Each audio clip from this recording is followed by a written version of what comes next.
새누리당 지도부가 오늘 오전부터 비공개 회의를 열고 유승민 의원에 대한 공천 여부를 논의하고 있지만 결론을 내지 못한 채 진통을 겪고 있습니다. 더불어민주당은 이르면 오늘 오후 추가 전략 지역에 대한 후보자를 발표할 예정입니다. 국회로 가보겠습니다. 이만수 기자. 네, 국회입니다. 네, 유승민 의원에 대한 지도부 논의 지금도 계속되고 있죠? 네, 그렇습니다. 새누리당은 오늘 오전 9시부터 비공개 최고위원 회의를 열고 유승민 의원에 대한 공천 문제를 집중 논의하고 있습니다. 지금은 잠시 정회가 된 상태인데요. 오늘 오후에 다시 지도부 회의가 열리더라도 뚜렷한 결론을 내기는 힘들 것이란 관측도 나오고 있습니다. 실제 김태호 최고위원은 회의 도중 기자들과 만나서 유승민 의원에 대한 공천은 정무적인 판단 기준이 필요하다면서 통일된 의견이 나오기는 어려울 것 같다고 밝히기도 했습니다. 지도부 사이에서도 유승민 의원에 대한 공천을 두고 격론이 오가는 만큼 최고위원 각자의 의견을 담아서 공천관리위원회로 다시 넘기는 방안도 검토되고 있습니다. 이와 관련해 이한구 공천관리위원장은 유승민 의원에 대한 공천은 파장이 클 수도 있기 때문에 정치적인 고려를 많이 해야 한다면서 오늘 중 결론이 나지 않을 수도 있다고 밝히기도 했습니다.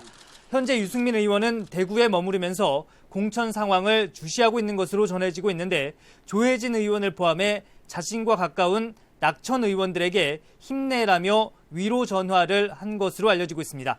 한편 새누리당 최고위원회는 공천위에서 공천 탈락을 결정한 대구 수성의리 지역구인 삼선의 주호영 의원에 대한 재심사 요구를 의결했습니다. 최고위원들 대부분 재심사 요구에 공감대를 표한 것으로 전해졌는데 공천위는 이르면 오늘 오후 다시 주 의원에 대한 공천 심사를 이어갈 예정입니다.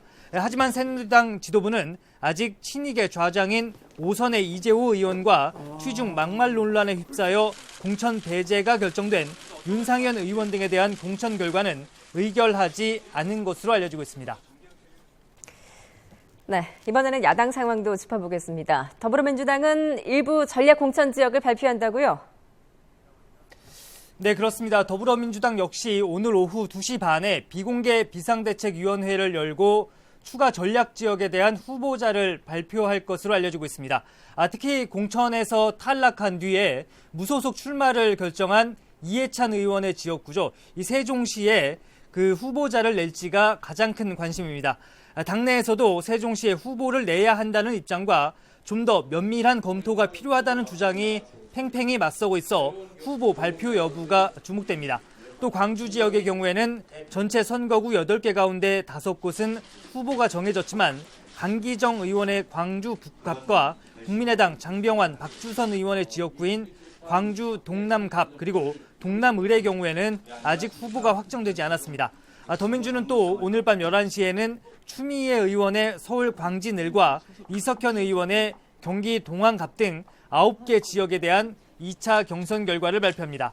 이와 함께 더불어민주당 공천재심위원회는 공천에서 탈락한 삼선의 전병헌, 초선의 구자현 의원에 대한 재심 신청을 기각해 이들 두 의원에 대한 공천 탈락은 최종 확정됐습니다. 이런 가운데 더민주에서 공천 고배를 마신 정호준 의원이 오늘 오전에 기자회견을 열고 국민의당에 입당했습니다. 이렇게 되면서 국민의당은 교섭단체를 구성하게 됐지만 공천에서 탈락한 임내현 의원이 사실상 탈당 의사를 밝히고 있다는 점은 변수입니다. 여기에 야권연대를 강조하면서 지도부를 정면 비판해온 김한길 의원이 오늘 자신의 거취를 밝힐지도 관심입니다. 지금까지 국회에서 YTN 이만수입니다.